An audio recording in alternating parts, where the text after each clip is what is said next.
there, welcome to the garden. I apologize if my voice is a little off. I've got a little bit of an early fall cold, and as you might have noticed, the garden is starting to look a little bit different. So I kind of just wanted to come out today and chat sort of garden plans and what is happening, give you a little update on the garden. So as we knew from the beginning, this was going to be a temporary garden space. We are just here for a year and then we're actually moving back to Virginia. So we built the whole garden up, and now as we're getting into September, it's time for the garden to slowly start being taken apart. I've got a couple more months here, but I just really wanted to make sure that I didn't feel rushed in this process. So sort of bed by bed and compost bin. Oh, it's windy out here too. Compost bin by compost bin, I've been taking the garden down, and I started with the broom corn. I actually still have the broom corn. I think I'm gonna use it as like a fall decoration. So I've just been drying it out, but that raised bed was so full of roots. By the time I actually flipped the raised bed over and pulled out the corn, it was just all root system. So I'm hoping that that the other raised beds are going to be pretty easy to take apart too, because they are just like so full of roots at this point, which makes it kind of easy. And so then we're just going to pack away the raised beds, and all of these raised beds, the arch, everything is going to be coming with me to my next garden. So this is just literally like, we're just gonna move the whole thing. I don't know yet where we're gonna be living, so I haven't been able to plan out the actual layout of my next, like, sort of hopefully forever home and forever garden. So I haven't been able to like plan that out, but I'm gonna take all of these raised beds, and I've really enjoyed them.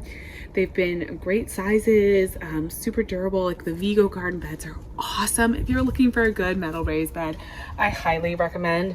And the trough planters that I've had here too have been really great. They've been fun to grow in. The plants have actually been doing really well. And I think I'm actually gonna use them as some container ponds. So I'm pretty excited. I think there's gonna be a lot of really fun things. But now it's just kind of the taking apart of this garden, and slowly, like, as I said, compost bin by compost bin, we're just gonna pull the whole garden apart.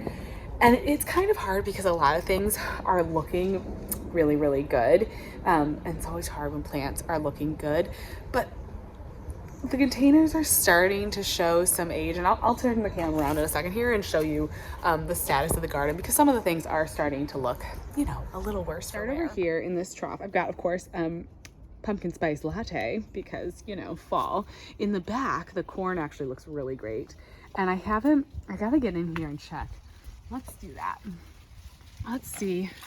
I don't know how many actual like kernels. So this is supposed to be glass gem corn, and theoretically it's gonna have those colorful kernels.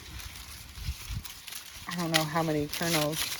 The corn cobs seem kind of small. Oh my gosh, you guys. Wait, did I do it?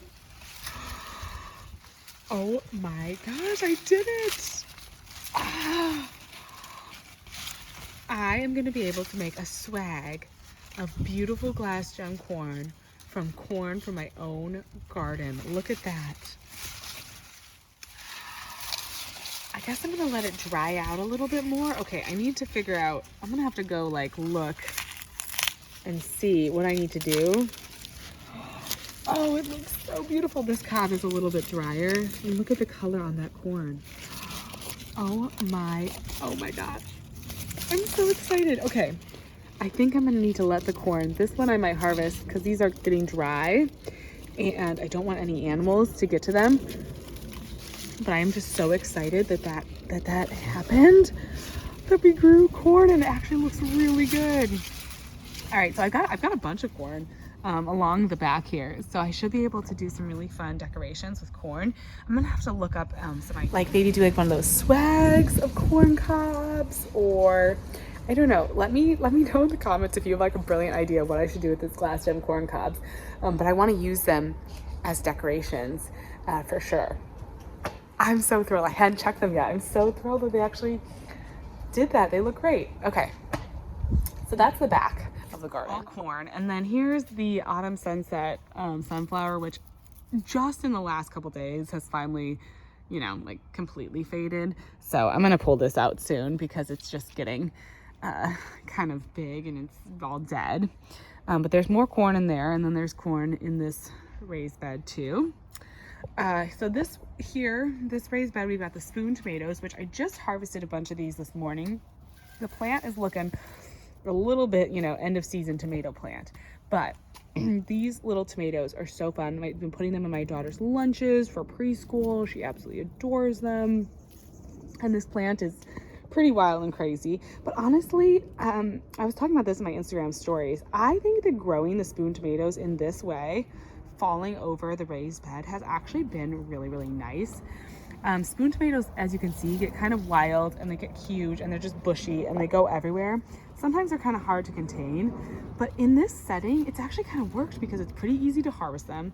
They're at kid height, so the girls can get in here and harvest them. And I feel like the wildness is, I mean, it still looks wild, but it's a little just, I don't know, it's been pretty easy to manage versus how sometimes I grew these on the arch trellis last year and they were just like so wild that I couldn't even harvest most of them. I missed a ton of them. And I think we're doing better as far as like actually, you know, losing fruit with this setup for growing them. So just growing them out the raised bed like that has been nice, and out of the tall raised bed.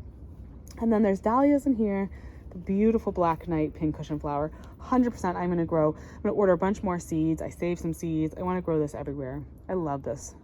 It's the prettiest like dark reddish black. It's so beautiful.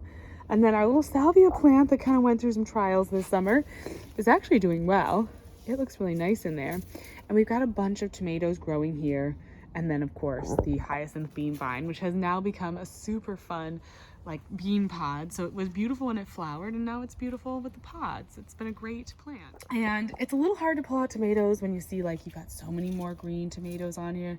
So I'm gonna leave this like till the end of the week and then harvest what we can and probably just take out this bed. Even though it's hard to let like these things that look good go, I just need to make sure I'm staying on top of cleaning out the garden.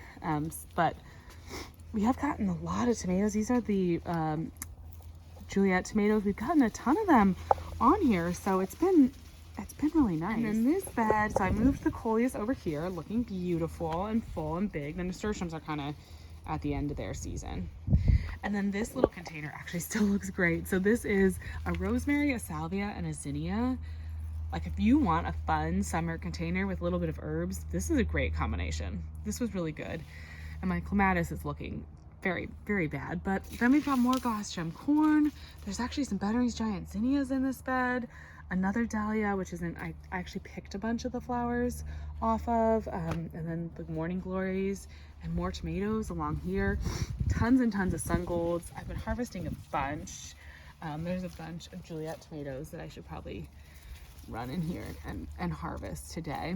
One of the ways that I've been dealing with kind of the, I don't know, like that letdown feeling of having to pull out these beds and pack these beds up is just to harvest a bunch of flowers and bring in a bunch of flowers as cut flowers. I've been really enjoying it. A lot of times I have trouble harvesting cut flowers because I get that feeling of like wanting, you know, wanting to enjoy the flowers out in the garden, wanting the garden to look good, wanting the garden to look good for pictures. But just harvesting tons of flowers has been so nice, and I love having cut flowers inside. It's really reinforcing to me that I want to have a big cut flower garden in the next garden. That's going to be absolutely mandatory. Definitely want to have a big space for cut flowers, a nice big kitchen garden, a kids kind of gardening area, because the girls have been getting really into gardening too. It's a little hard in the bigger garden space, so I want to have a garden where like everything is edible, everything is, you know, they can pick as many things as they want to. My older daughter is getting really into making bouquets, so we have to set that up as well. This is the kitchen garden bed. So I ended up taking out the Roma tomato that was in the middle there, and I readjusted the eggplant, which is still doing great. And we've got so many zinnias. The apricot lemonade cosmos are kind of fading. I sort of gave up on deadheading them. the goldfinches have been eating them, and I'm just kind of like letting that go. But I'm actually still getting a ton of eggplants. The Swiss chard has picked right back up. Look how beautiful. Rhubarb Swiss chard. Doesn't it look great? Really awesome. And I've let the basil flower. You know, some of those like end of season things that are kind of fun. Like you just let it go, let it flower. And then actually these little containers have been really fun too. So the salvia, Mystic Illusion salvia is looking great. Mystic Illusion dahlias are looking great right there in the yellow. There's a sweet potato vine. Like just, you know, it's all looking pretty good. I'm gonna leave this for a little while longer. I don't think I'm gonna pull out this area just yet. And then I did end up having to get out the sun. Oh, look at the butterfly. Ooh, I don't even know what kind that is. It's so orange. It doesn't look like a monarch though. So I took out the amaranth. That was kind of like the stem started rotting and started falling over. I took out the Sunfinny sunflower, so now it's a little lopsided. We've got a coleus. We've still got a few of those really pretty blue pincushion flowers in there. Of course, the cuvia is crazy, and the hummingbirds are still loving that. And then we got a few zinnias in here too. And another little, you know, container on the side. So everything, it's kind of, well, it's looking a little bit different. It's gonna keep changing. I'm gonna start pulling out those big trough planters probably next. So that's gonna be a big change to the garden. But honestly, we're packing up, but we're moving on to more fun stuff. I've been focusing more on doing like more reels and more content on Instagram. So if you're missing some of like the vlog content, I'm gonna try to still put out some vlogs here and there over the next few months before we move. But I'm also gonna be sharing a lot on Instagram, a lot of Instagram stories to kind of keep you updated. So definitely follow along over there. Follow along over there as well if you want to know, you know, what's going on more day to day and the progress as I start house shopping and all that stuff. Anyways, that's all for now. Thank you so much for watching. I hope you're enjoying some fall gardening for me. I can't fall garden this fall, so get out there and plant some lettuce in containers for me because I love the fall garden, and I'm missing that a little bit. But just staying focused on the future garden. Next year is gonna be so fun, building an entire new garden, and I have so many ideas. All right, thanks for watching. Talk to you again soon. Bye.